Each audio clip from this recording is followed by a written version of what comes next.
Welcome to K-Wave 6 Radio, your show for all things positive, with your host, Kirk Spencer.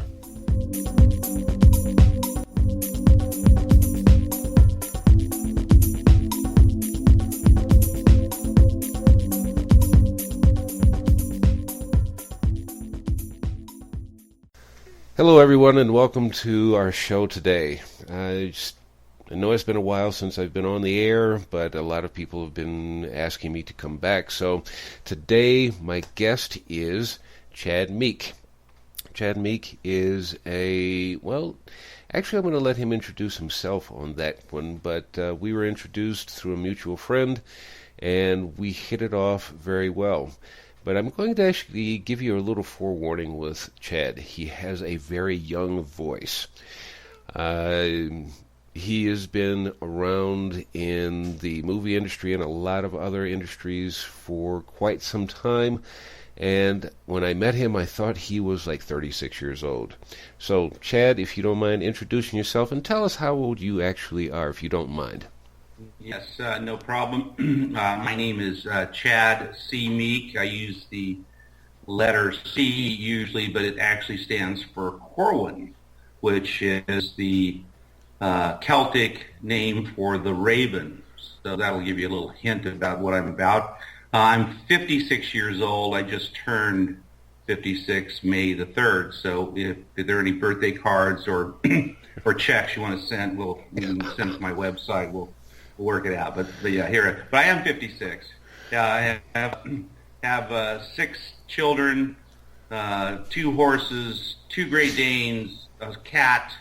Currently, I reside off the coast of Baja, California, and that's about it. I'm making a movie called Giant Rock the Movie, and it's a great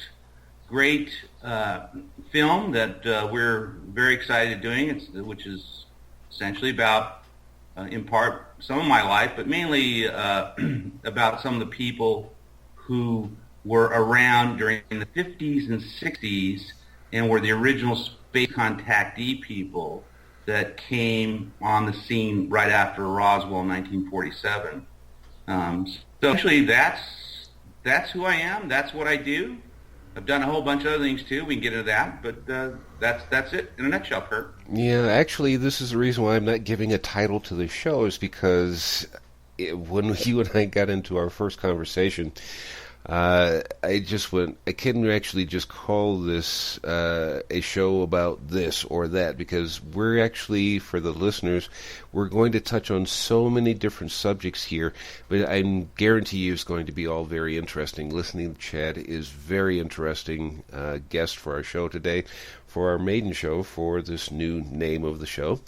And actually, after talking with Chad the first time, I decided to change the name of the show.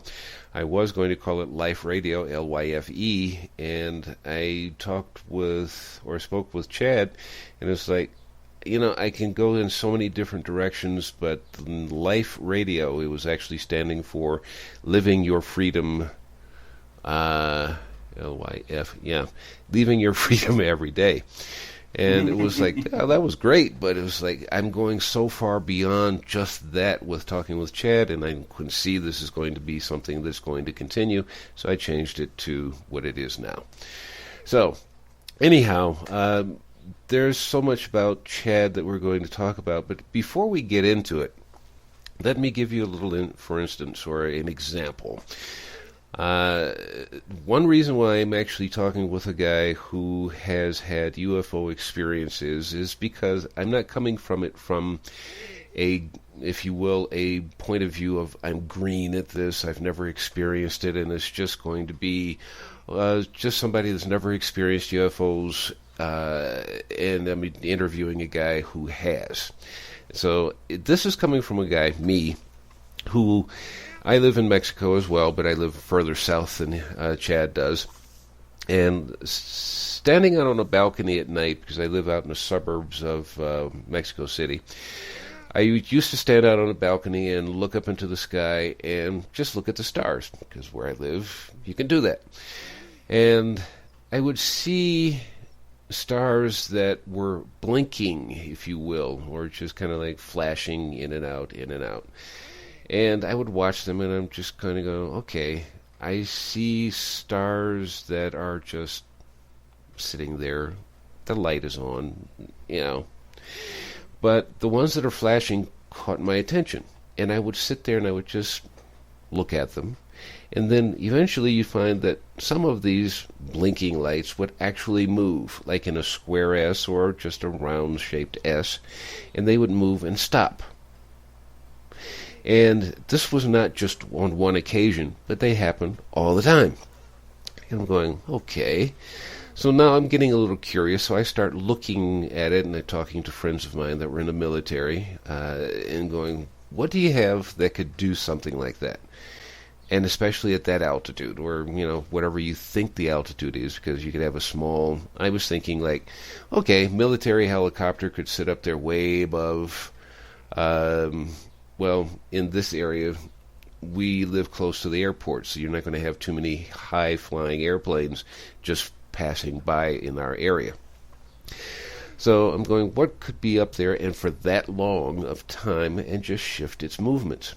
And people told me, and I said, well, do you think they could stay up there for that long, for about an hour or two? And they said, well, probably not with the fuel usage. Anyway, a couple of years later, I'm in a parking lot of a shopping mall, and I'm waiting for a friend to come out of his job. He works as an account manager for a bank down here. So I'm standing in the parking lot. It's an open parking lot mall. And I'm looking to the east. And it's not too windy of a day, but there is a wind blowing. So I'm thinking I'm seeing a garbage bag, black garbage bag flying up in the air with the wind. Seen this happen many times, not only in Mexico, but when I lived in the States. And this thing is just tumbling in the air, but it didn't come back down to the ground. And it looked like it was about 2 blocks away. So I just continued looking because my friend isn't coming out. And this thing continues to roll in the air, and it starts getting larger and larger. It's like it's coming directly towards me. The thing started taking a shape, and it looked like, if you will, a manta ray or a stingray, but with just shorter wingspan. And it crossed directly, well, slightly off center from me, and it was still, well, let's put it this way, as I've told it to many people, I could actually have taken a .22 caliber handgun, removed my glasses, I'm nearsighted but not blind, and shot this thing and hit it. I could have done it. It was that close. Looking around in the parking lot, and people are just so busy texting and walking and going, doing their thing. Nobody looks up at the skies these days.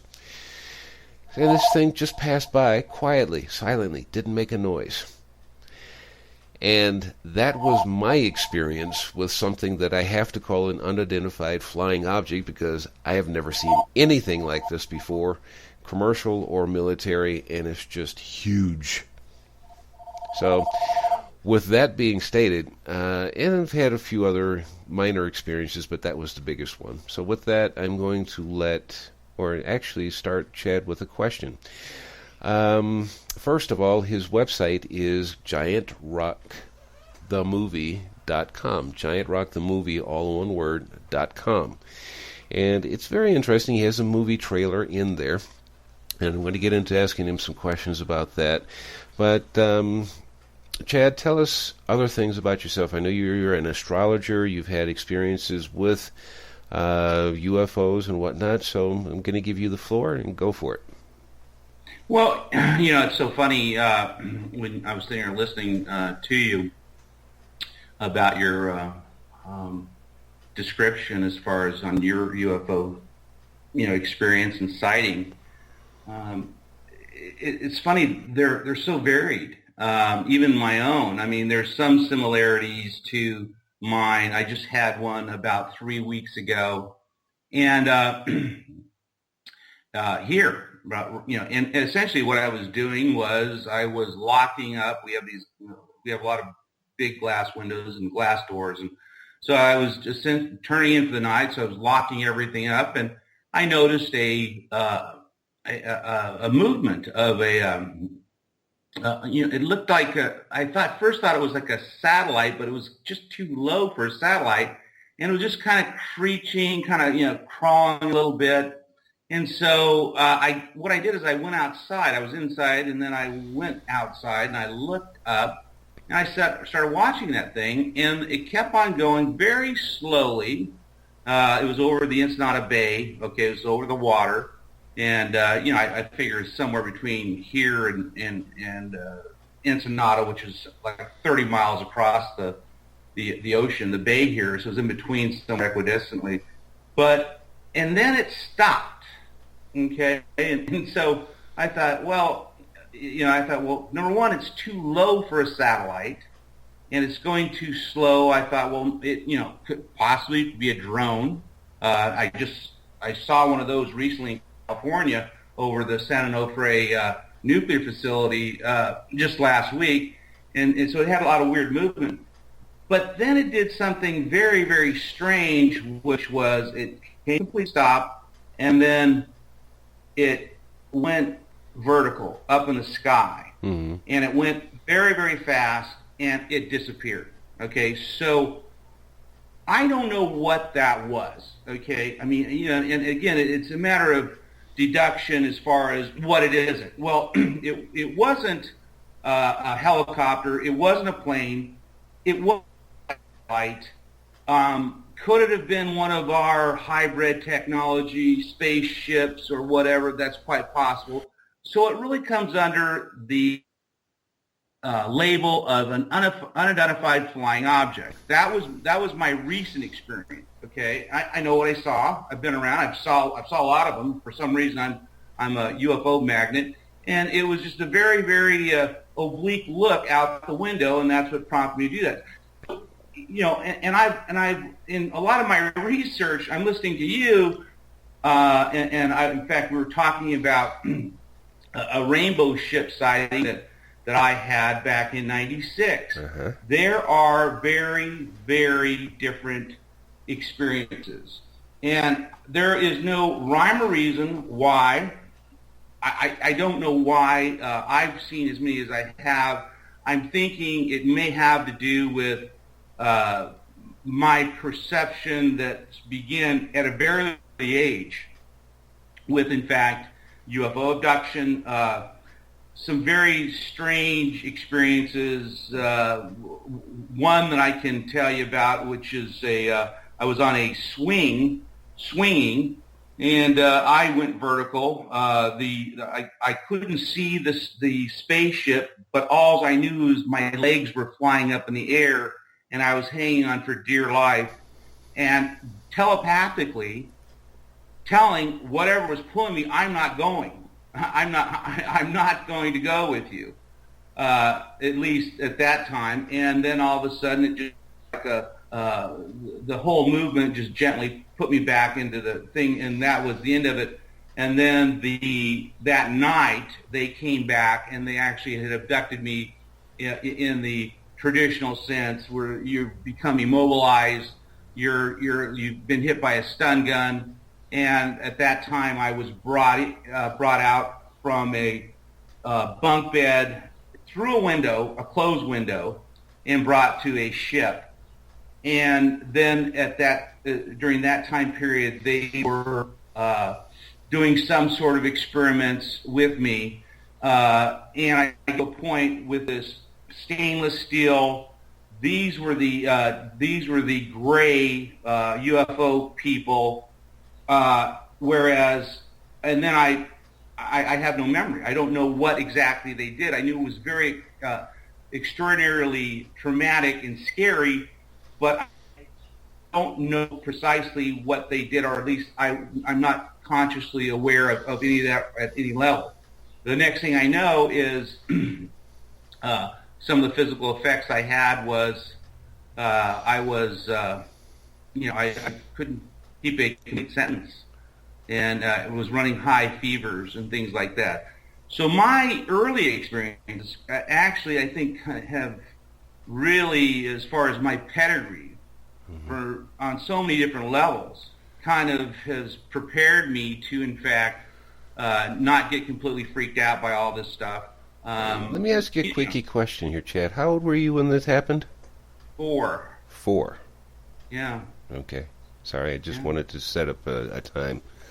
Yeah. And the funny thing about it is, I remember it like it was 5 minutes ago. Yeah. The irony is that, and these were things. They were almost because I was dealing with some, Judaic Christian mindset. I frankly did not, even though I had the preeminent authority on UFOs in perhaps the world at the time, I couldn't tell him about this for fear of my own family and their religious beliefs, thinking that I was, that I was having some problems. So I knew the difference, that it was not cool or kosher, or what the term is, to share that kind of experience. Although my parents at the time, they were into their own, things and what have you. They weren't even acutely aware of what was going on with me. The irony is, my uncle picked right up on it and was actually giving me, I'd seen him the next day, and he said, "There's something different about you. What's going on?" And because of his many experiences with UFO instances like this, there's something that resonated. He kept on questioning me, and I just told him, I knew where he was going with the conversation. I would say, "Hey, I don't believe in him. I don't, and I guess I remember the feeling back then was, if I did not acknowledge it, that it would go away, which was erroneous. It didn't go away. It doesn't work that way. Yeah. So anyway, so that's a kind of little brief summary as far as some of my early experiences. But again, and I ran into various people, and in part because you suffer from a little bit, you get patronized here and there, as far as that, which frankly I don't care, because of this.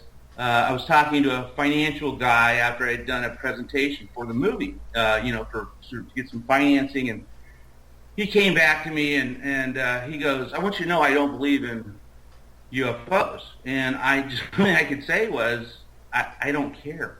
Uh-huh. It's not like, it's not like I'm on some crusade per se. These things are going to happen. The only thing I can do is share the experience with what I've had, and based on my perception of what was going on, and kind of speak my truth. That's it. I mean, but I came to a point, like for instance, Kirk, I'm 56 years old. I'm not gonna. I don't think I'm gonna run for president or senator or congressman. And please don't. It'll shorten your life. I know. And I have, kind of resolved myself. I used to do some investment banking. I ran oil and gas companies. I was, pretending to be this Mr. Everyday person. No, the experience is, well, I'm past all that. And so now it's kind of like, this is what it is. And if it precludes me from, which I'm tired of I'm tired of the mining industry and the industry. Anyway, so it's really, if I never have to poke another hole in mud earth again, it'd be fantastic. But so. Yeah, actually, since you touched on that, because I do want people to understand that it wasn't, well, I may have to choose my words better on this one, but I'll see what I can do. I'm just going to let it fly at the moment. You said that this started when you were 4 years old. Okay, fine. You answered one of the questions I was going to ask you later on anyway, is when did you get interested in this stuff? So it started at 4. And it wasn't a voluntary thing of, oh, I've been watching, well, you weren't, Star Trek wasn't out just in. I want to know more about UFOs. Okay.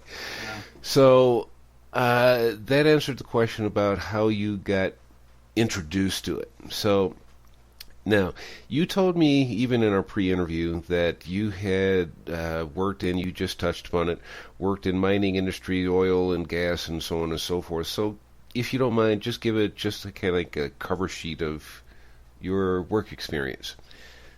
In other words, just lending some credibility that you just didn't go in what some people would say, just straight off the dark end, just because you had one experience at 4 years old. Right. Yeah. No, actually, from 1981 to about 1999, I was running oil and gas and mining companies, and I'm still president of the same company. We were actually trading on the old Salt Lake City Exchange. We owned mining properties up in Alaska, up near Prudhoe Bay up there. We had mining properties in Nevada. I personally hold the record for the amount of exploratory oil and gas wells in a given year in the state of Nevada, which led to 2 oil discoveries. So I've got a lot of Texas and Louisiana scar tissue, Honduras, you name it. Just busy. Really more science based. I was actually running, part of our company was geophysical. We do soil geochemistry, do seismic, you name it. We were doing it, and that was pretty much my life with interlaced with all this.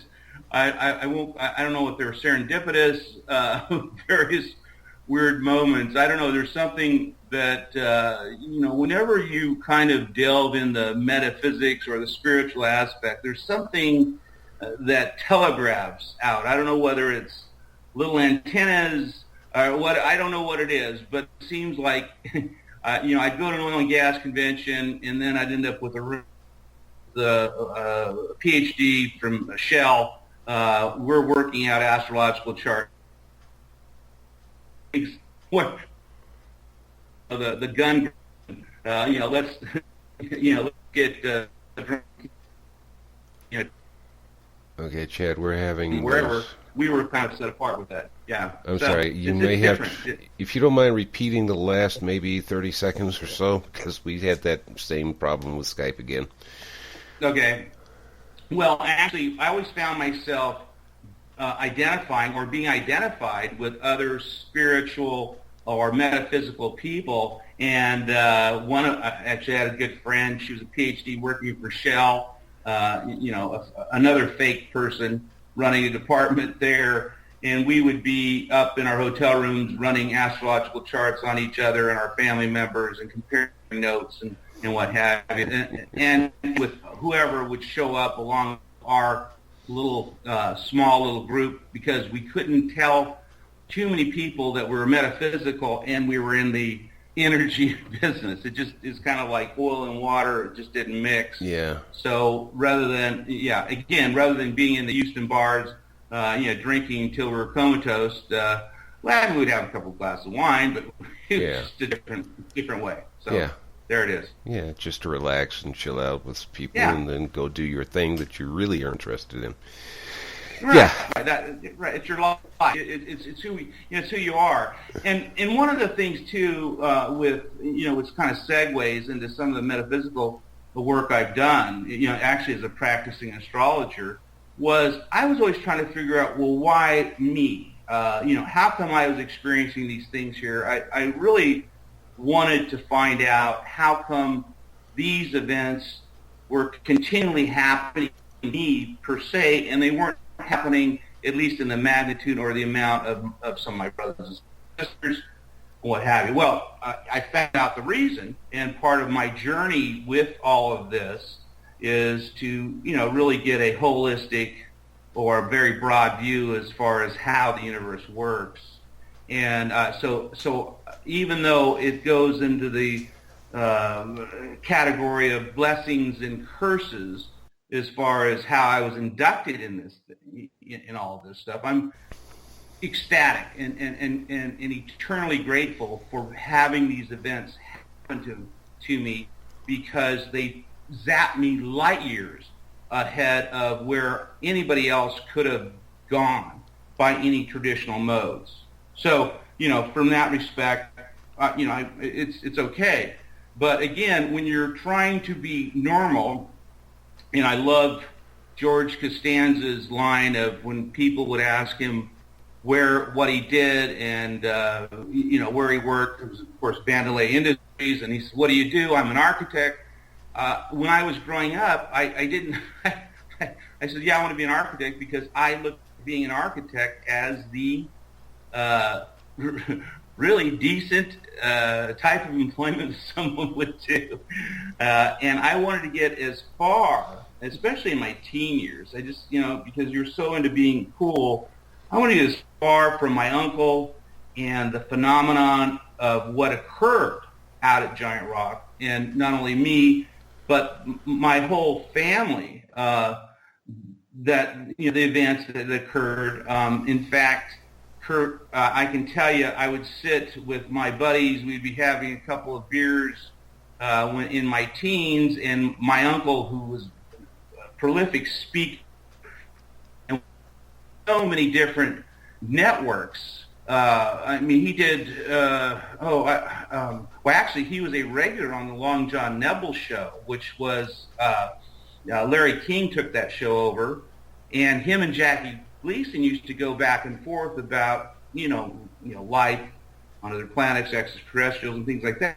So he was this just this force du jour of powerful of words that he would explain to people. He would literally be explaining the unexplainable, the things that you just can't understand, and he would do such a fantastic job. But still, I wanted to distance myself. I don't want to be connected to anybody as strange or as odd as that. I took no pleasure in it. And when people would ask me, well, I would sit like a mute dummy. And they'd say, "Oh, that guy's really cool, and he's really." I just sit there and not say anything. I just say, because I simply didn't want to get into this, which also too segues into another thing too, which is actually this is the haunting of Chad C. Meek by his ancestors and his uncle. I was at Morton Thiokol doing a presentation. I had my chief scientist and my vice president. We're doing this presentation to get these scientists to invest in our company. And I'm doing a presentation. This one guy, out of the blue, the chief scientist, he kept on asking me these probative questions when we were getting to this, which was getting me sidetracked, because I was there with my company and my people, trying to get these people to invest in our exploration, scientific exploration program. But it got completely, because it was the kind of beacon thing. He asked me, "Well, where are you from?" I said, "Oh, I'm from Southern California." He goes, "Oh yeah, well, where?" I said, "Well, you would know where it is." He goes, "Well, behind me." And I said, "Well, it's out in the desert. A small little desert thing." "Oh, really?" "Oh, out in the desert." And I said, "Well," he goes, "Well, where?" I go, "Well, you would know where it's at. It's out a little town near Palm Springs, about 42 miles outside of Palm Springs, up in the high desert." He says, "Oh, really? Which one?" And so I'm in a room full of people, completely, it was like there was a bright light shone on me. It was like I was caught in a vacuum, and it was a little disconcerting because I couldn't figure out what the interest was. I finally told him. I said, "Well, I grew up at a place near the largest freestanding boulder in the country, called Giant Rock. And then he goes, well, I've been out there. And I go, oh, really? I said, yeah. There's a man named George Van Tassel. And he says, I really got a lot of great ideas from him. And I go, yeah, he's my uncle. And, of course, the sales presentation was over. We spent another 2.5 hours talking about, free energy, the litany of things that had nothing to do with what I was there for. But at the end of the day, he told me, he says, listen, he says, I would have never gotten in. I would not be here today had I not had the inspiration from him, which is kind of an interesting thing, and it speaks volumes about him. Now, another thing, too, that a lot of people, we're getting...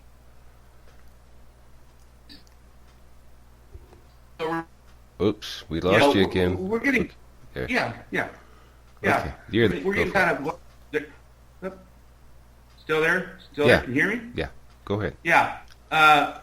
So we're getting many years away from that. So I'm a first witness to a lot of the stuff through that time of discovery, which is a phenomenon, in its own self. So it's just fascinating that people don't realize what was going on, especially in California, Southern California, right after Roswell.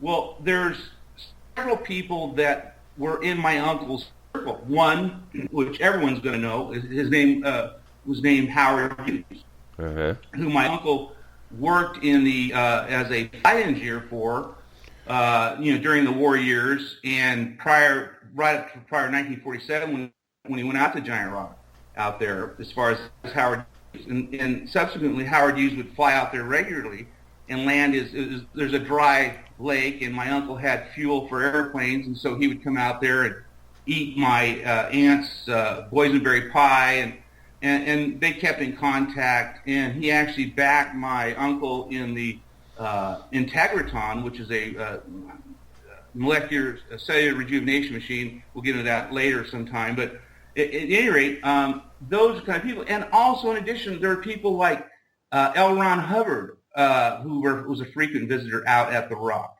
Another person, Jack Parsons, who is the founder of JPL, or Jet Propulsion Laboratory. So we're talking about the who's who in Americana, and as far as the space program, et cetera, and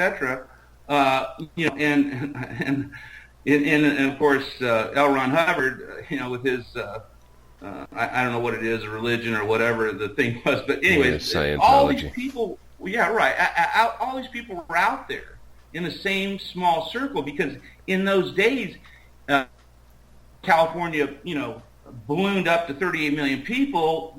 Heck, there were, during that time period, I think there was less than 1 million people total in the whole state. And so subsequently, it's a very small world. But the advances that everyone was doing vis-a-vis, whereas my uncle was the original space channeler, he would actually channel information from space entities through various means. In fact, he was attributed to the word channeling when trying to explain to a reporter from Life magazine what he did and how he did it. So from then on, all the metaphysical people, they would be, labeled, they were talking to spirits or whatever, they would refer to themselves as channeling. And that the word came from my uncle trying to explain how he got information from these various space entities. But subsequently, a lot of people were doing some very strange and bizarre things along with that. I mean, not only are these people extraordinarily brilliant that were out there, they were extraordinarily in their pursuit for information, for technology, they were ruthless. I mean, they would literally go to almost any ends to get information or an edge, as far as that. And essentially what, and we'll segue into the movie part, that's essentially what we're taking this story, and it's a epic UFO thriller.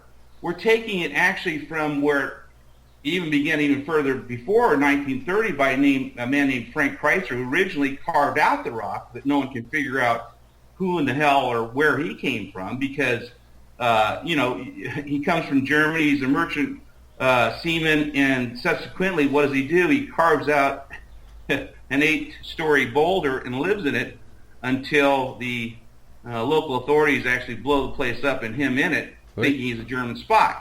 Right. Anyways, you get the gist of some of the places that I was growing up in, and at least just the sheer intriguing stories that would come from this place, and so it's turned out to be kind of a crossroads, and that's essentially why I'm doing it. I want people to really know where the roots of the space program and this whole UFO thing that's actually it seems to be blossoming. As far right now, everyone's coming forward. The astronauts, Cooper, all of the Apollo people have come out and spoken about their experiences with, even John Glenn, with contact up there. So that's essentially what it is. So. Yeah, and with that, we're going to take a little bit of break, so stick around, everyone. We're going to come back and let Chad keep on going, because as you can tell, even I am so interested. I'm just sitting here just going, keep talking, Chad, keep talking. So we're going to take a break, and we're going to let Chad continue on with this in just a moment. We'll be right back.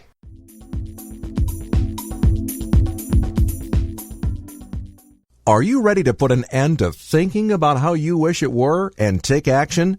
Take this step to find out more by going to coachingbyria.com, and you can receive your free consultation session with Coach Ria. Coach Ria is a certified professional life coach with a passion to help make the difference in the world.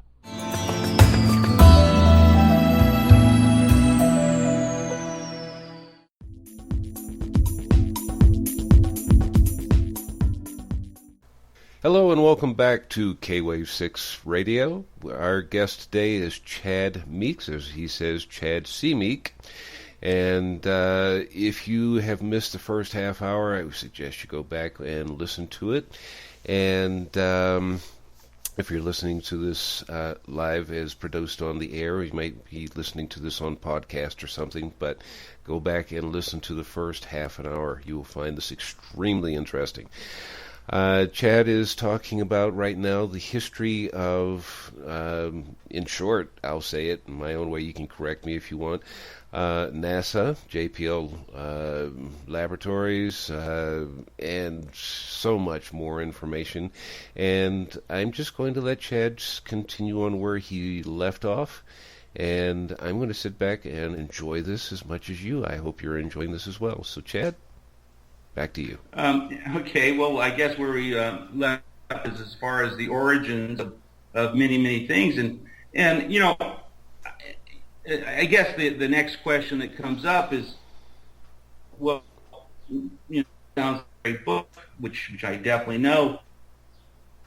Another question was, well, why did you write a book about this? Well, I thought, okay, I think we could get this story out to maybe 100,000, maybe I'm underestimating the legs of it, and I probably am. But I thought that the best way to actually approach this is to not only tell a story, but show a story, and with film and some of the metaphysical things that were going on, and the various experiences. And incidentally, what I do is I essentially crunch about 30 years, at least in the first one. It's actually a part of a 3-part trilogy, and I've got the second sequel. I've got it half written, and in my mind, I've probably got 4 or 5 different, as you might have gathered, I have about 4 or 5 different things here. But the reason I did a screenplay is because I can use a lot of the new technology, including 3D,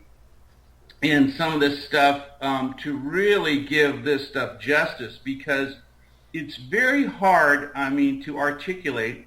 It's very challenging to articulate in words and especially, this illumination of this very, very interesting thing. So the medium is a combination of course, screenplay, which leads to visual and special effects that now that we have that, so you can feel the abstraction with some of the experiences that I personally felt, and my uncle's also, which I have all of the recordings of his channeling sessions with these various space entities and things like that, and so it's extraordinary. I mean, as far as what had occurred for him when he would go into these kind of trance-like things inside the rock, actually inside of this 8-story rock, he would go and make contact, and the rock was actually, you have all kinds of mineralization. It was actually this very interesting conductor. I mean,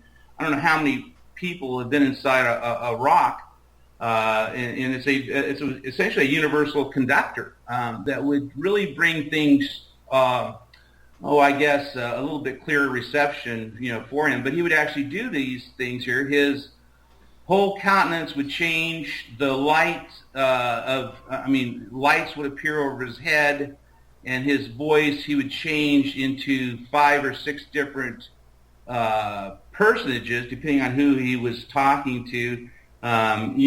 So it's really kind of interesting as far as how he did it. Now, as far as getting back to him, just too, and I'm kind of bouncing back and forth here, but there's one part of this whole thing that everyone should really understand about my uncle, and that was that his whole thing, it wasn't about the money. He never saw himself as anybody other than a mouthpiece of what was going on there, and he was a anti-nuclear above-ground testing person in the 50s.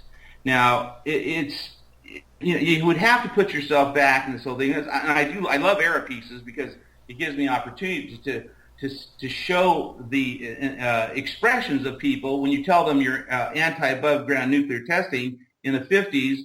Well, automatically you're a communist or a subversive. There's something wrong with you. Yeah. I mean, you might as well go, it just, so I can actually show that versus, writing that. And so that was one of his things. And of course, he was an advocate of free energy because he was getting a lot of information as far as how things really work in the universe, which now we're involved in this, quantum physics. He was speaking quantum physics back then. And so now we have string theory, we have energy at the subatomic level, all this stuff, which, but let me pause you for a hot second, because one of the things you just brushed on it, and I just want to bring this one to light for those who may be too young to remember this or to not even know about it. What he was talking about during his uncle's time back in the 50s, and you were communist and all that, that was the height of the McCarthy era, if you know anything about the history of that time. And McCarthy did a lot of damage not only to scientists but to the Hollywood industry. That's where we actually know more of that information about, but he did a lot in his fight against communism, and yeah, I could imagine that it would have affected your uncle to some degree. But anyway, I just wanted to add that in. Oh no, and really, I mean, that's the whole McCarthy time period. It's really, really pertinent to this whole thing too, because from that you get, of course, his mentor was J. Edgar Hoover, and was feeding him a bunch of stuff, but then you get into the COINTELPRO group that was actually set up to discredit anybody who claimed that they had an experience with an extraterrestrial. We actually had a government that created an agency, a sub-agency, to discredit anybody that claimed they actually had made contact, because they felt that, and I believe it was because of some technology exchanges already going on, and on and on. It's a whole different, whole different show, but part of that was he shared that with the likes of Dr. Martin Luther King and several celebrities that they were out to get them, and they were pretty good at it. And so my uncle received a lot of things. One of the things that he did, though, was in 1952, he got in his channeling with this council of seven lights, these ethereal beings had told him that the above ground nuclear testing had to stop. It had to stop. It was because of the parallel universes and things like that. It was creating tears. Now, again, you were getting into quantum physics, weird science, et cetera, et cetera. But they're creating these tears, and it was doing damage not only to the Earth's atmosphere, but it's actually these other parallel universes, if anyone can stretch their imagination as far as that. So that was the message he got. So what does he do? He sends telegrams. Well, first of all, he argues with these people. And this is really kind of funny. He argues with these, entities out in space that he says, I don't want to do this. He says, this is going to cause me a lot of heat, a lot of trouble. So he's actually with, essentially people are looking at him, he's talking to himself, but whatever. He's arguing with these entities up there. And so so they said, okay, well, listen, this is what we'll do. To prove the veracity of what you're saying, we will sit on top of Washington, D.C., and there was the big saucer, visitation, one of the better documented, better recorded one. And so what did my uncle do? He sends it telegram to the Los Angeles Herald, which was at the time was a newspaper. He sent letters, telegrams to the president, the Joint Chiefs of Staff. He sent telegrams to Life magazine announcing they're going to be there. Like clockwork, this is the weird stuff. They showed up, over there, and they stayed there for about 2 or 3 days. They were all trying to talk it away as this and this, but it was huge back in the day. They couldn't figure out what they wanted. Well, then all eyes became. It was a blessing and a curse because he made the cover of Life magazine. Of course, they kind of made him look like a buffoon or whatever. But the reality is that what he said happened. So at any rate, so he was very, very. People took him very seriously. And getting back to Howard Hughes, he doesn't suffer fools. And so it wasn't like he said, "Oh, one day I'm a space guy." My uncle did. He didn't do it. So one of the prevailing themes of the thing is actually heroes, which people who do what they're told for humankind, and they do it at risk to themselves and their families, and so that kind of fits within that whole motif. But anyways, I digress, and of course I'll break. But I think that just to kind of give a snapshot as far as the material that we're dealing with, it's literally a kind of a cat and mouse type thing, and regarding the early UFO contactee movement, the effort to silence them, and people wouldn't be silenced, and in this obscure, out of nowhere place that the Prime Minister of England knew about, the Presidents Truman, Eisenhower, and Kennedy knew about, in the middle of the desert, in the middle of nowhere. So that's what I think is really kind of fascinating. Even to me, I kind of giggle a little bit because at the time I'm growing up, I'm watching my uncle, out down the road. So it's like I'm living in this surreal world. I'm having my own experiences at the same time. It's like, it's just a crazy, wacky world there. So anyway, I guess that's probably why people think I'm a little strange. But I digress. reality and what other people consider to be strange is there seems to be, in my experience, there seems to be a fine line between the two of them anyway. Yeah, you and I, yeah, well, you and I at our pre-interview or when we just got to know each other, we had shared a lot of information, personal information about ourselves and our experiences. And I even told you about the time when I was 5 years old and telling my father's friend about what he should do at 5 years old, and it shocked and amazed them. And to this day, people that I grew up with, they look at me and they just go, we just don't understand what you see and what you understand. And it just seems to be our experiences in life that takes us there. Now, why, as you said earlier, why me? I kind of take it as, and I know you understand this point of view, it's a lot of people use this expression these days as indigo children and those who actually came before indigo children, which you and I would fall into because of our age group. And actually more probably of your uncle and those people who were, like, as they say, the precursors to the indigo children, which are supposed to be nowadays. So, yeah, sure. Well, someone has to do the lifting, and that's one thing, and for a while there, and I chafed at this too because a lot of people wanted to go, or they were looking at more science.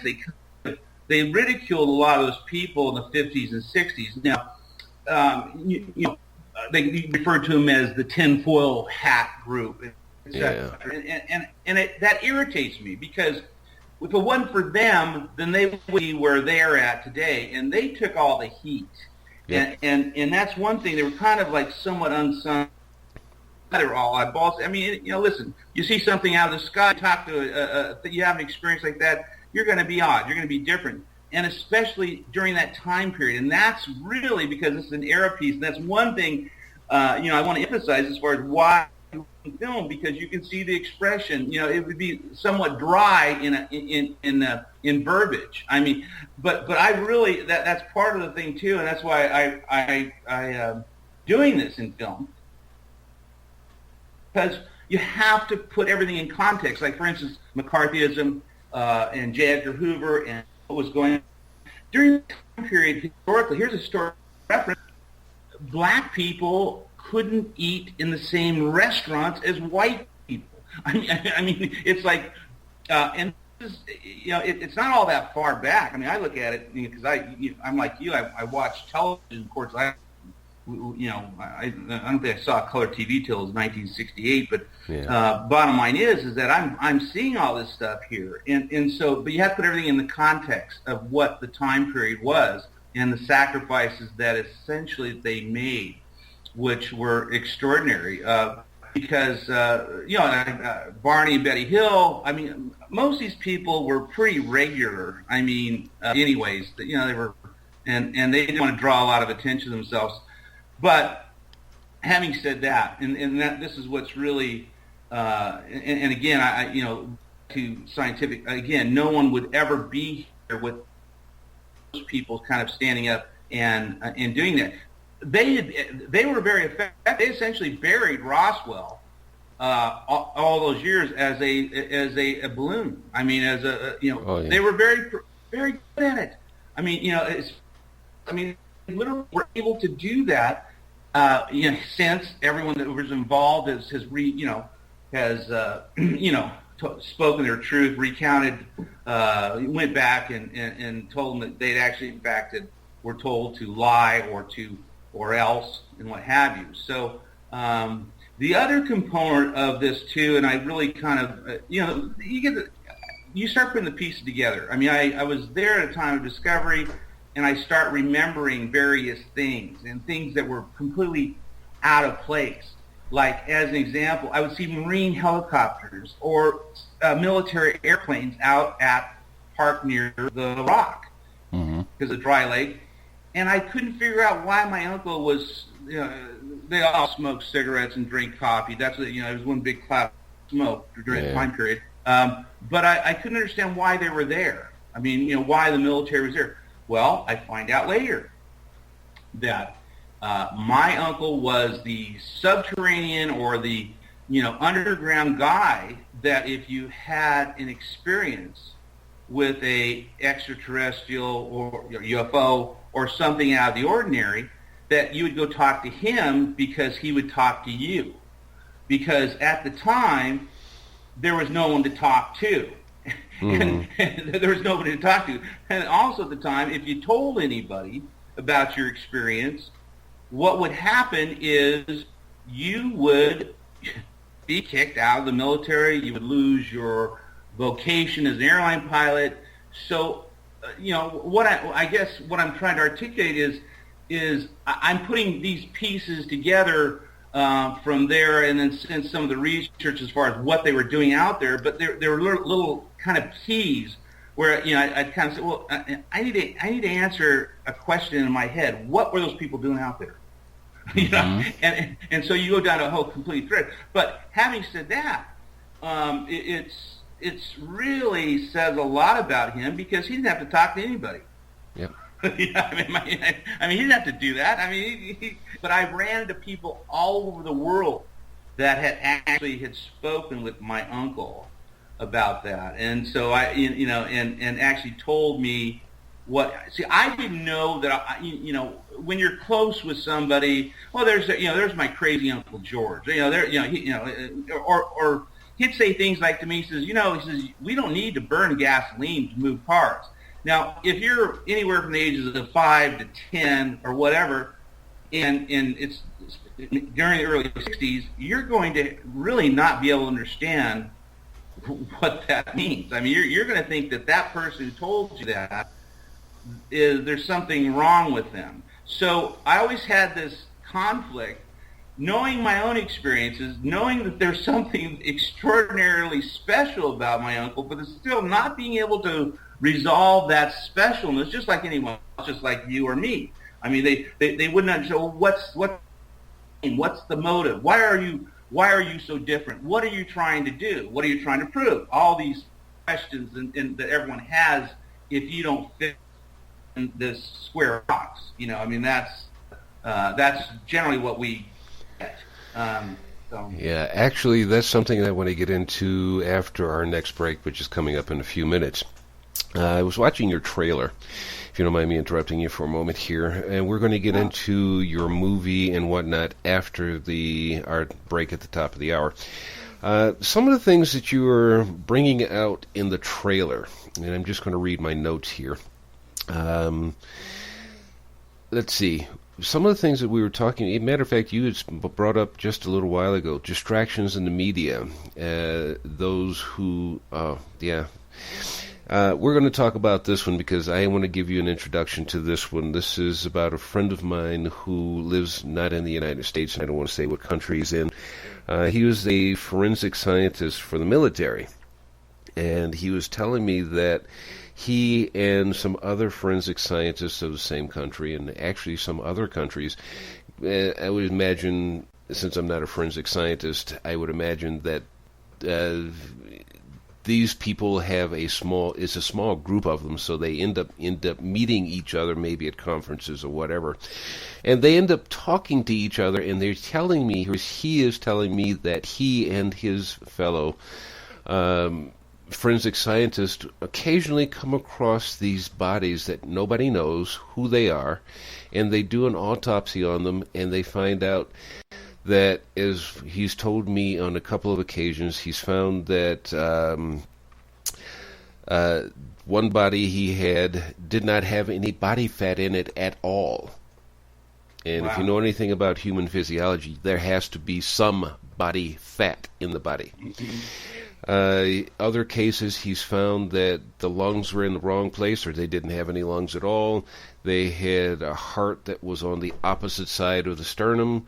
He just comes up, he says, physically, they look like anybody of the region. But when you do an autopsy on them, they're not human. There's just not any human physiology in them at all. Wow. So, and he actually asked me not to even tell the story, but I figured, well, as long as I don't say what country he's from, it shouldn't be too difficult of an issue. But these are just things he doesn't want just as you were saying, you could all have all kinds of things happen to you because of this information getting out. So I just leave it at that. Okay. And then, one more thing before we go, this is my other notes here. We as a race of beings are more interested in micromanagement rather than seeing and living the big picture. Our micromanagement can be seen in short in such areas such as in race relations, in religious relations, how we accept others and for different religious beliefs, or people of different races or sexual orientations or politics and money. We love to micromanage and we refuse to see the big picture. But I want to get into that more after the break. So let's take a short break here and we're going to come back with Chad Meek in just a moment. So please stay tuned.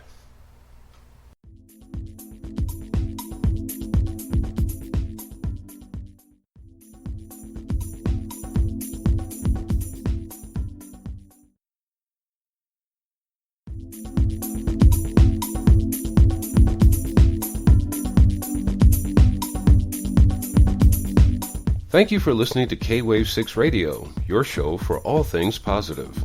We'll be right back after this short break, so please stay tuned.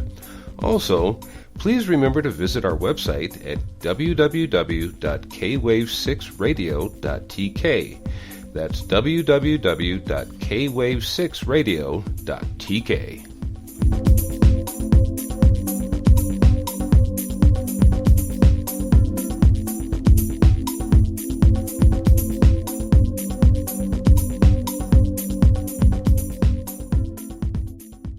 Hi, and welcome back to K-Wave 6 Radio. Our guest today is Chad Meek. We're going for a 2-hour interview with this young man. I call him young man because he's still, to me, he still sounds like he's 36, but he's actually 20 years older than that. So as a compliment to him, he has grown adult children. Are you a grandfather yet? I'm about 16.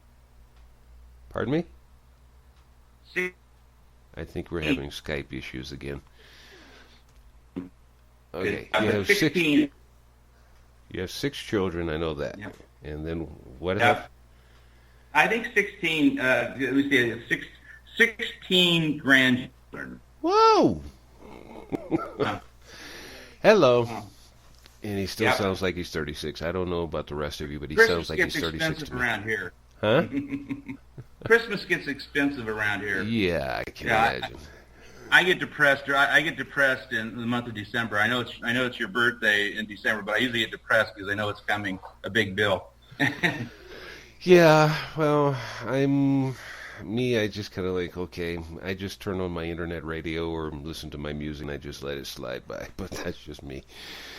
But as we were saying before the break, let's get back into it because you have so much interesting information going on here, and we only have just under an hour to go. So, where do you want to start off with this? And before we get into that, because I like to let you just go. I don't have to interview you; just let you go. You're just interesting to me. Also, because you were talking about writing a book and doing a movie, you were telling me about your relationship with a movie company up in California.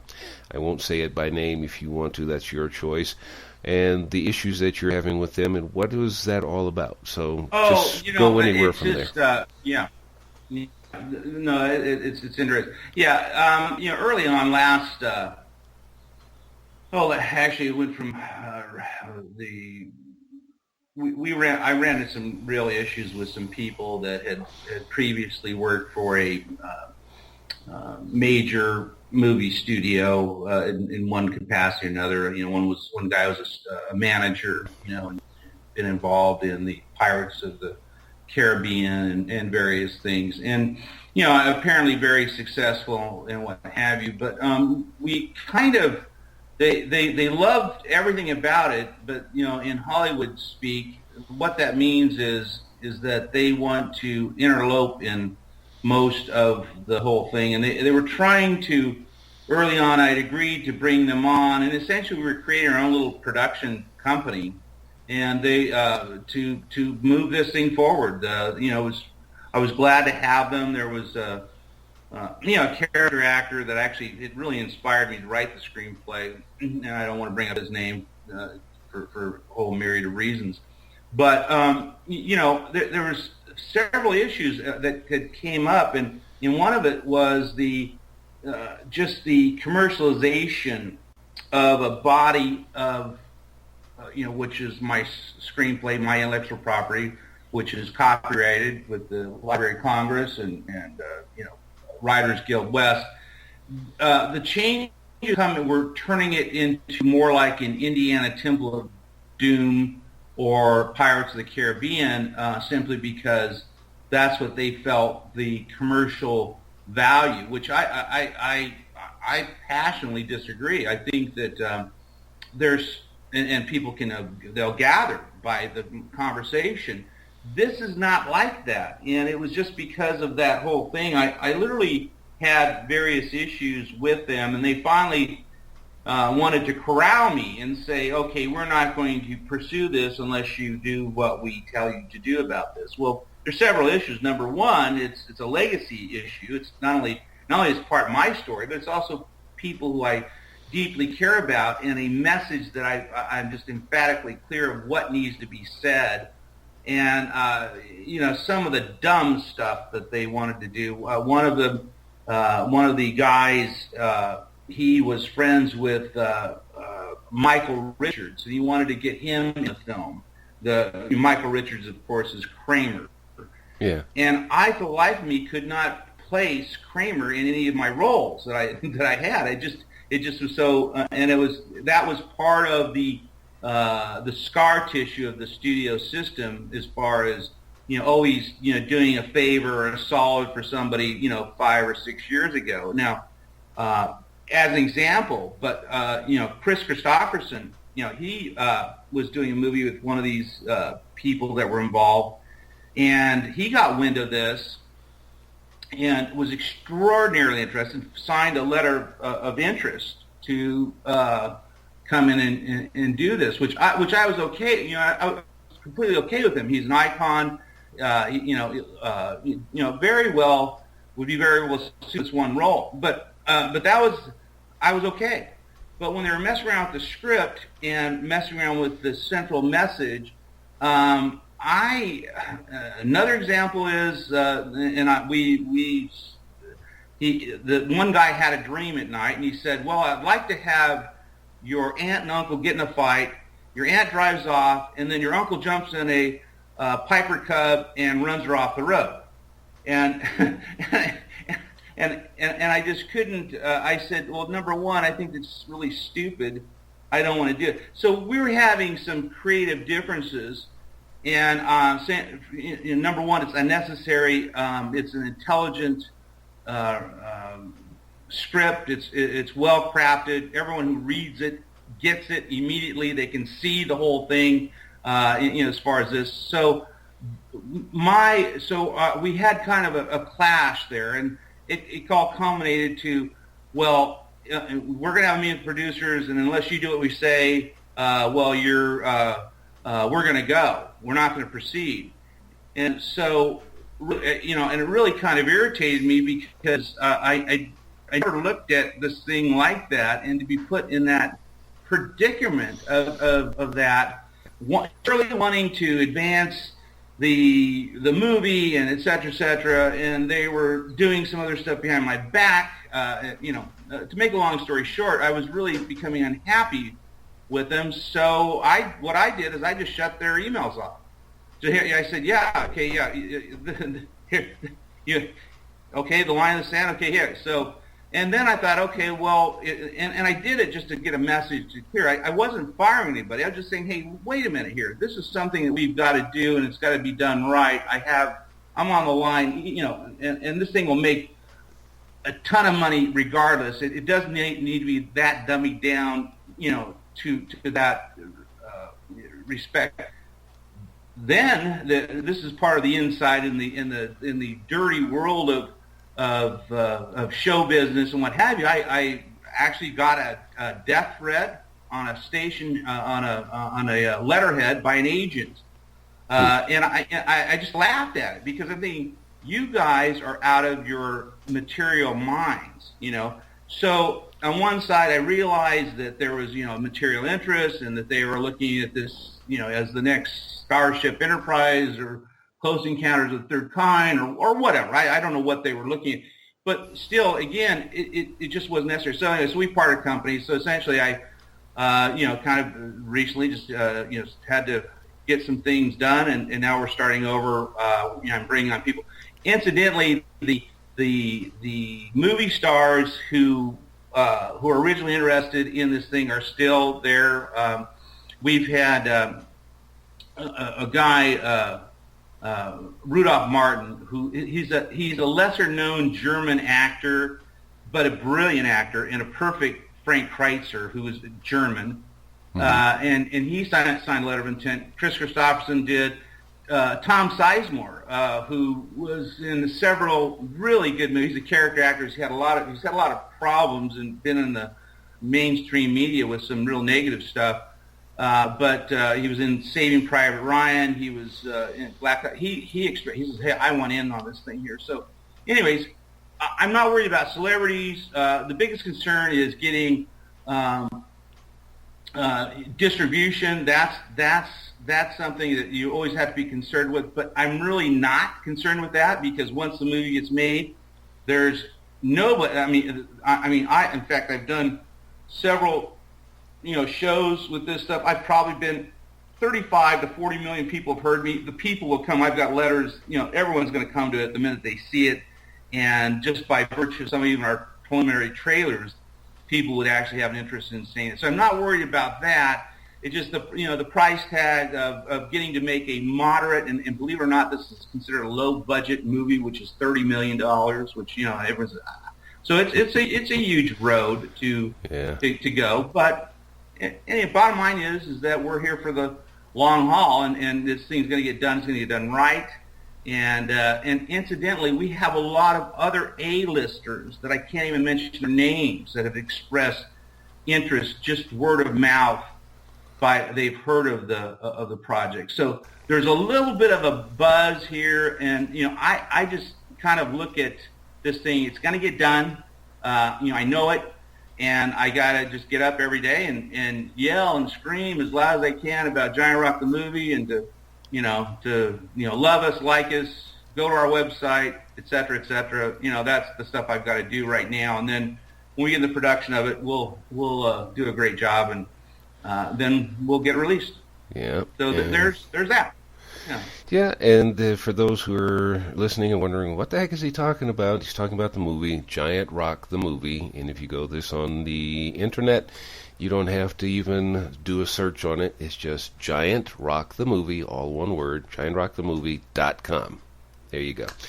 And you can see the trailer. I believe it is around 2 minutes long, if I remember that correctly. Yep. And it'll tell you something about, as a matter of fact, I have it right here, about the story, news, and if you want to contact Chad, there's a contact page right there on the website.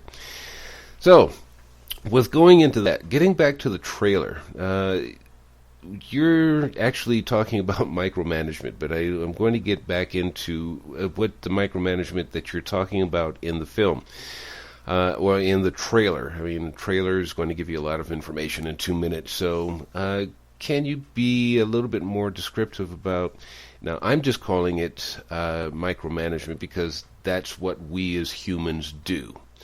Okay, we try, instead of seeing ourselves as a human race, we have to see ourselves as blacks and whites and Latinos and Europeans and Africans and Russians, and the list just goes on. And we can't see ourselves as, you and I had talked about before, when I was doing metaphysical seminars and I started doing this, I looked for the commonalities in religion. In other words, what are the basic contents of all religions that each religion has? And I found there is a commonality in that, but we tend to argue and fight about the details that separates this. Well, let's put it this way. To use it as an example, Christianity is supposed to be one of a unifying, but there are over 3,000 different denominations within Christianity that are all claiming to be the truth. And the only truth. Yeah. And in other words, what I'm saying is they're looking at the details of what makes them separate from the other guy instead of what joins them together. So that's just one. And then now we've got this thing nowadays where everybody's just has this big issue about gay marriages and gay this and gay that and lesbian that. And I mean, it's always existed, but now it's just in the news all the time.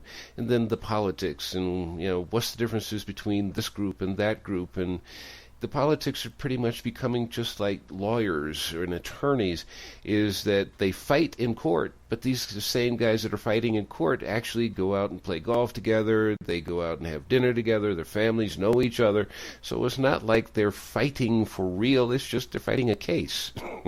Right. Yeah, and it just goes on and on, the list goes on. But you bring this up in your trailer is to basically say the same thing I'm saying, is we're all fighting against each other for details. Right. It seems ridiculous on so many things.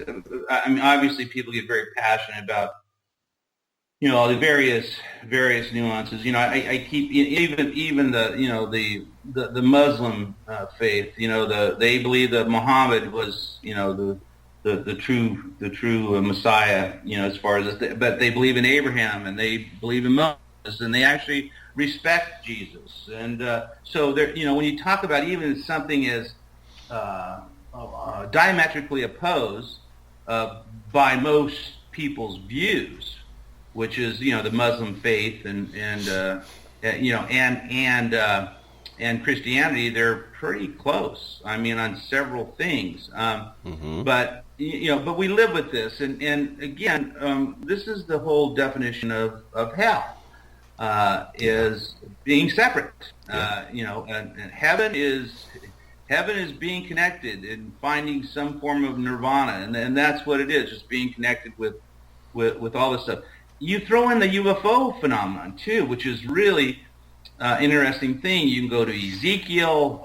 You can talk about the wheels in the sky. You can talk about the Watchers in the Old Testament. Who are these Watchers who went down and bred with the daughters of man? Okay, and so I mean, there's all this stuff, and it's like everyone they'll dissect one portion of whatever scripture. I mean, heck, the Old Testament, the Torah, this and that, and they'll basically want to drive a particular point, not working at unification, but looking and making someone either right or wrong. And so we're all living with that, and it's I think that. I believe it was Edgar Casey that when you die, you end up finding out that everyone was right and everyone was wrong. Yeah.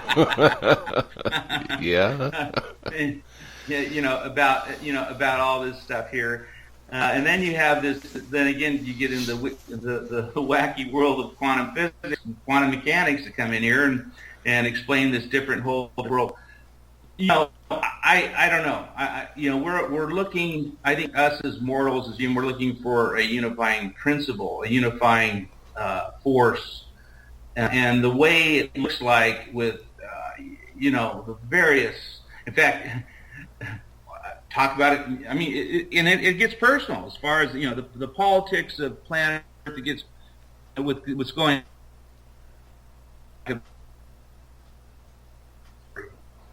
Hold on. We're having a little problem with Skype again. Oh. Okay, you're back. There you go. Yep. Yeah, they politicalize this, and again, if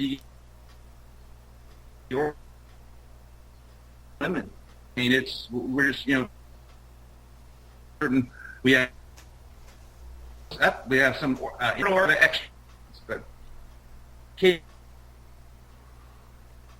Chad, I don't know. Hold on. Chad, hold on a moment. Chad, hold on.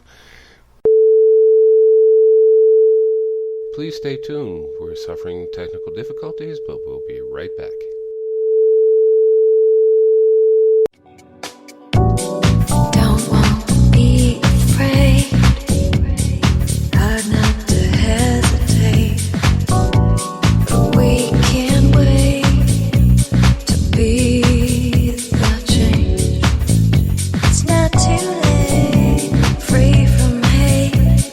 Think of the future that we could create. Face the facts today. There's a better way. There's a better way. Take one step back and say there's a better way. There's a better way. Like a tree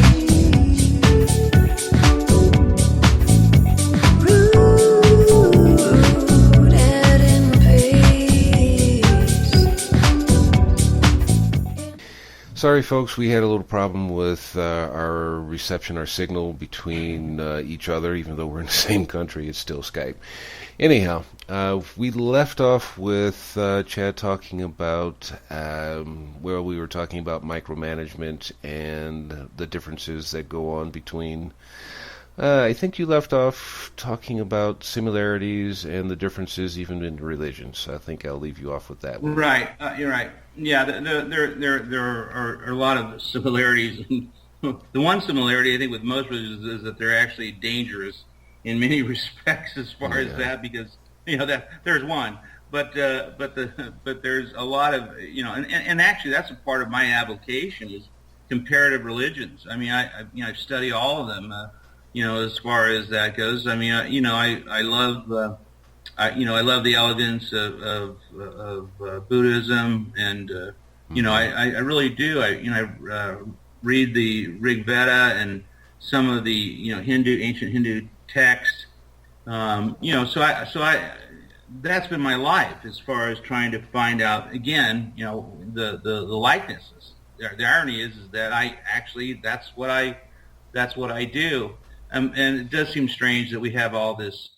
But the one thing about it is that I mean, and now, which makes me somewhat pause a little bit. The Catholic Church and NASA are doing joint ventures, and they seem to be coming full circle around. Now all of a sudden, it's okay to believe in extraterrestrials, and there's a change that's going on. There's this. Insidious, thing that occurred for years and years and years through them. They essentially squashed and eliminated the Gnostic practitioner, the Gnostic religion. Mm-hmm. They came after it. They created this material or stickman religion with all the pomp and ceremony and things like that. So, but what we did is we lost our perennial connection with our creator, and it resurfaces, and I've got a feeling, and this is really weird, which is optimistic. I'm fairly optimistic about this whole perennial religion, which is God's religion, which is actually will straighten a lot of this stuff out. It's very, very simple. It's just recognition of a higher creator, higher power, and being able to use this. The UFO contact, I think we're going to see something extraordinary, because I think one day we're going to wake up, and I think our needs will be very, very simplified as far as both political and religious. I mean, we have to get to some sort of point. Those things become unnecessary, and those differences and boundaries. And can you imagine on planet, visiting planet Earth and seeing a line? Incidentally, you don't see the line from Mexico and the United States or even Canada. There are no lines. You're going to see one people, and again, it's. But I'm calling me optimistic.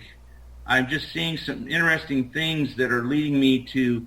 Other than Armageddon, other than this complete destruction of planet Earth, The funny thing, when you bring it up, I had this huge investor from Russia, billionaire, tractor factory, things like that. Loved the screenplay. Well connected person who works for me is best friends with his girlfriend. So we had the inside track, and so we just recently, he was going to go in and fund a lot of the movie. He owns 35 movie theaters also in Russia, and he's had to pass because the United States' position on people from Russia, and that they have a way of, essentially confiscating their possessions, which I don't know how that worked, but so we've actually felt the brunt of that. So we've kind of had to postpone or table his participation because, we're concerned that if this thing is the $1 billion franchise we think he is, that his portion of his investment will never get to him. So, these are real world dilemmas that are faced on people like me. I mean, it's laughable because, I'm making a film, and yet I've had to enter into this geopolitical nonsense that is being forced on us. So, anyways, but having said that, having the brunt of that, Kirk, I'm still optimistic. I'm optimistic that everything will be taken care of, and that, and it perhaps may be through contact with superior intelligence. They're just going to say, "Hey, listen, you guys are wrong here," and this is, think of a world where we, essentially we're dealing with people from other universes, and maybe a higher elevated group with higher vibrations of chakras or whatever is the whole thing that we can actually get into. But doing all this intrigue and all this political, people dying over all this stuff. I mean, the common man has turned into a chess piece, expendable. Yeah, I'm going to get you back to this trailer again here real quick, because I'm listening to you, and I had to write this down because I told you when I listen. And by the time you finish speaking, I will have forgotten exactly what I wanted to say, so I had to write it down. Go ahead. No, go ahead. When I was a kid, I used to think and ask these questions even of my parents. So I remember one day my mother was talking about, you turn off the water, you don't have to pay the water bill. And that just, you're talking about something that happened when you were 4 years old. This happened, like, for me, just 5 minutes ago, exactly for you. I'm about to say that in Spanish, and it was just like, okay, you and I may understand that. I don't know how many others would. But anyway, the thing that I used to ask my parents is, why do you have to pay for something that comes out of the sky and flows on the ground? Why do we have to pay property taxes? Why do we have to pay taxes at all? Why do we have to pay for something that was freely given? It's just part of our life here on Earth. Okay, I can understand the food industry to a certain degree, especially farmers. Yeah, you spent your time, you should get paid for it. Okay, fine. That's good. Or barter for it, whichever. I like the barter system better. But anyhow, why do we have to do that? And I can never get an answer straight out of that one. It's just never any straight answers for that. So those are questions I used to ask. And even growing up, why is there... I used to ask questions even when I was going to parochial schools, is why is there such a separation between what we believe and what somebody else believes? If there's one God, why is there so many divisions? Why are there so many views on the same subject? And then it came down to, if just, we get so taught, or we're taught so much about our own particular denomination, we forget to look at the simplest things in the Bible. Now, coming from a biblical background, let's put it this way. If you look in Genesis, it tells you everything about the beginning. And for me, that's just my point of view, is if you understand the beginning, you understand the rest. The rest of it is just details. Sure. But if you understand the beginning, God created everything, and I'm using it from a typical Christian way of explaining it. So if you're not a God believer, pardon the expressions, but I'm just going to make it easy. If you look at the Bible from the beginning, in Genesis, you understand God created everything. Heaven and the earth and everything that we see and things that we don't see or don't understand.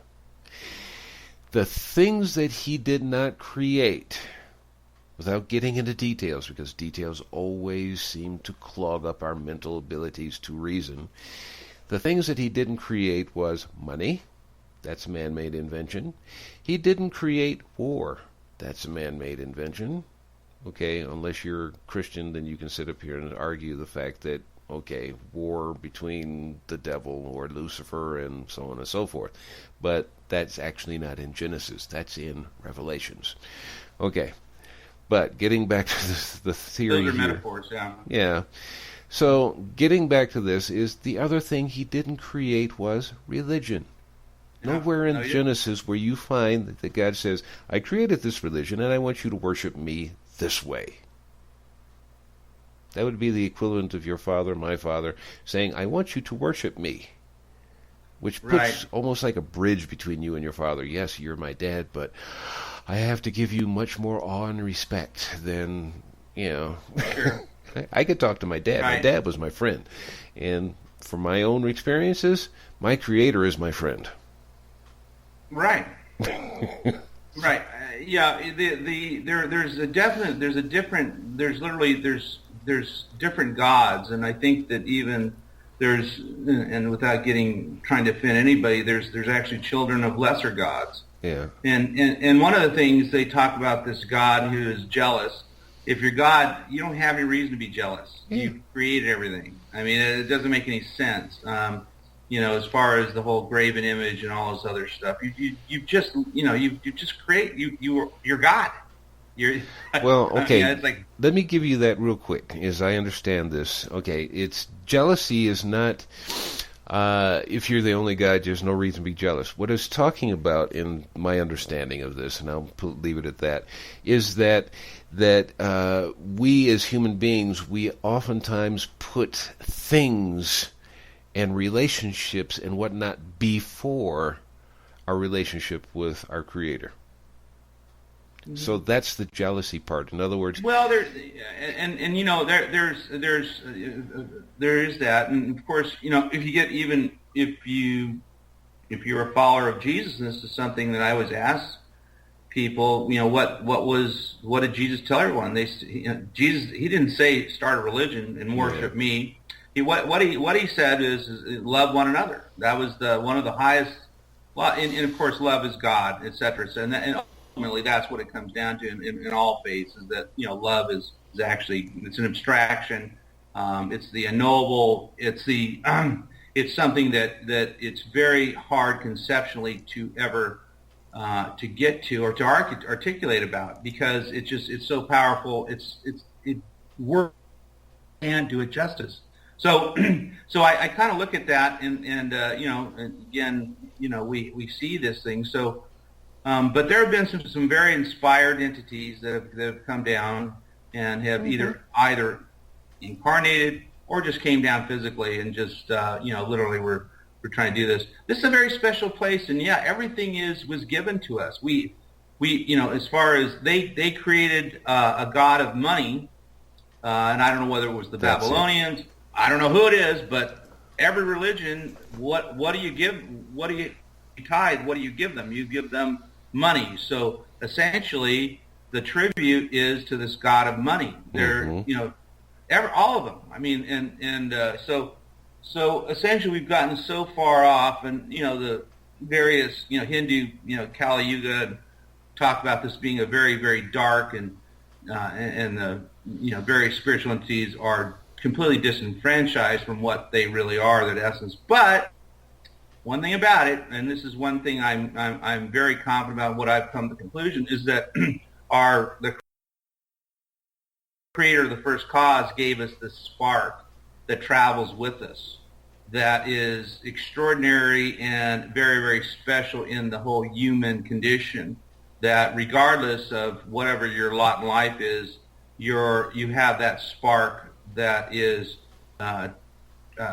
transmittable. I mean, it goes with you, and that is that connection, that innate connection with the creator of the first cause. So that's one of the security blanket. Most people don't realize they have it.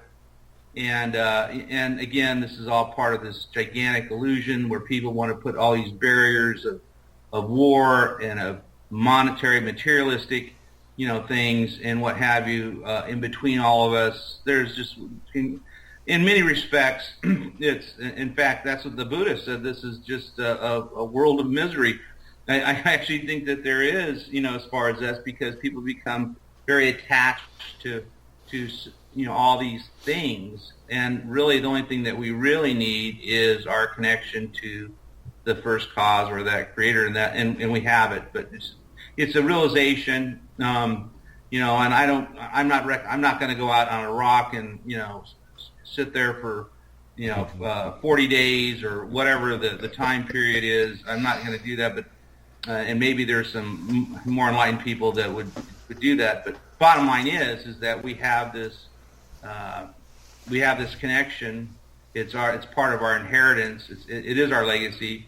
Most people don't. If they really understood what that was, we would have no crime. We would have no wars. We would really have peace on earth. Yeah. But somebody is going to have to show, and in many respects, is show what that is. And they talk about sacrifice, which is to make sacred. And one of the things too, and I portray all the characters in the movie is making really very tangible, very visible sacrifices. Literally some of the antagonists, I make them look kind of bad, but for the most part, I mean, some the characters, I don't make them out as saints. As an example, my uncle he was a rounder. The guy, he loved every woman that ever walked the planet, and caused a lot of heartache toward my beloved aunt, and all that stuff. But it's just who he was. This is not about saints. This is about real people who, when everything comes down to it, they say, "Wait a minute, I'm going to stand up. I'm going to do this, no matter what, because I have to do this because this is right." And even with all the human flaws, which all of them, when you sit in the movie, you'll see them. Yeah. but we'll make them real. So. Yeah. Just closing on the show today, and Chad, we're definitely going to have you back again. And I hope you do accept another invitation. I will, absolutely. Beautiful.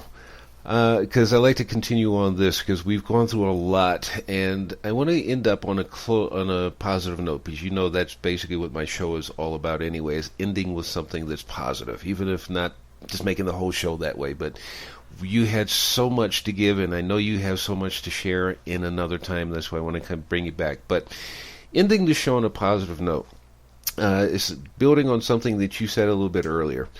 And I'm going to paraphrase it a little bit from how I read it originally. It was, Abraham was not a Jew. Jesus was not a Christian. Buddha was not a Buddhist. And the list goes on. But what they all had in common was love. Yep. Now, to build on that one, I saw this video that's been going around on Facebook. And it was showing how one dog was crossing a freeway and got hit by a truck. And we as humans, we hit a dog, fine, we just keep on going. Another dog that was crossing this freeway around the same time, saw this and went over into the traffic and pulled the other dog off the freeway, not with his teeth, but literally pulling him off with his paws. And then some construction workers or maintenance crew for the freeway came along and saw this and helped the dogs, got it to a hospital, and the dog that was hit actually lived. Then this video goes from animals helping each other to a child that was, this was in China, I believe, anyway. It was some Oriental country, they didn't say exactly where, who was on a small, narrow street where it was only possible for traffic to go in one direction. So if you were coming from the other direction, you had to pull over and let the other traffic pass. The small child of roughly about 3 years old was hit by a truck, a van, okay, and wasn't going that fast, just knocked it down, and the driver, instead of getting out to check on the child, continued on. After he stopped, didn't get out, continued on slowly and rolled over the child's legs.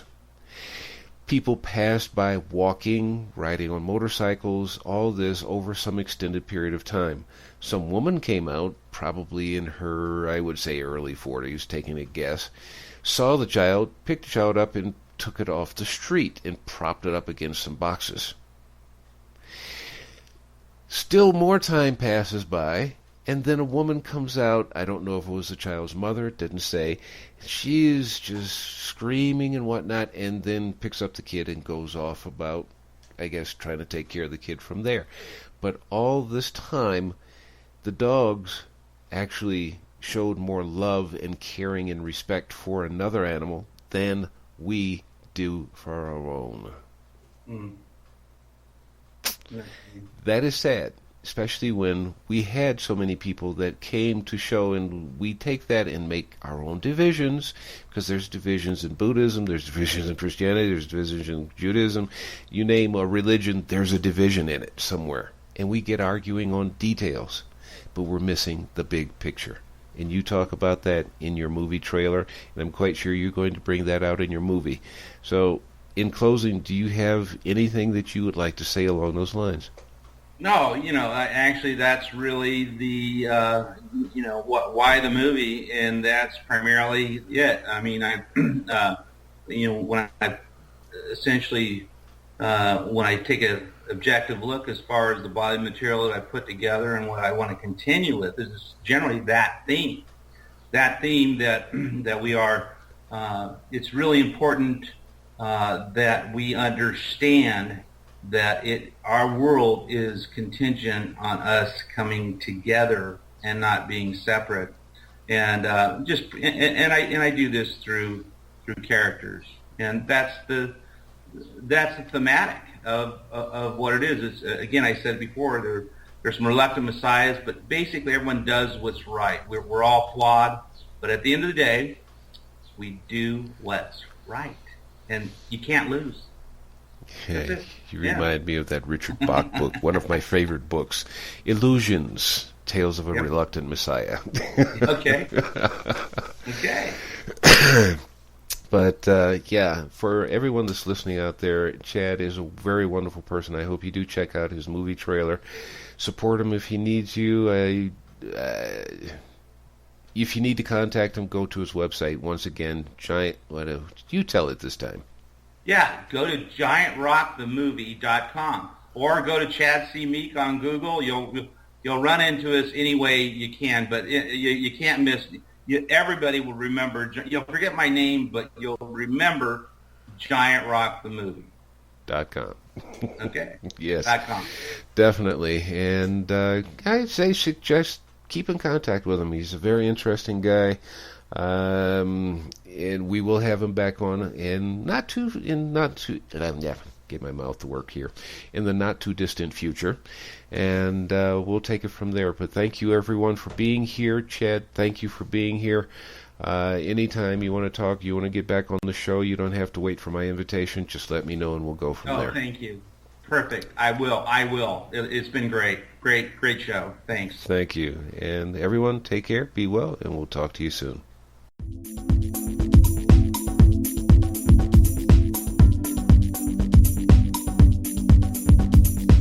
Thank you for being a part of our listening audience. Stay informed of what's happening at K-Wave 6 Radio at www.kwave6radio.tk. That's www.kwave6radio.tk. All the best for you and yours.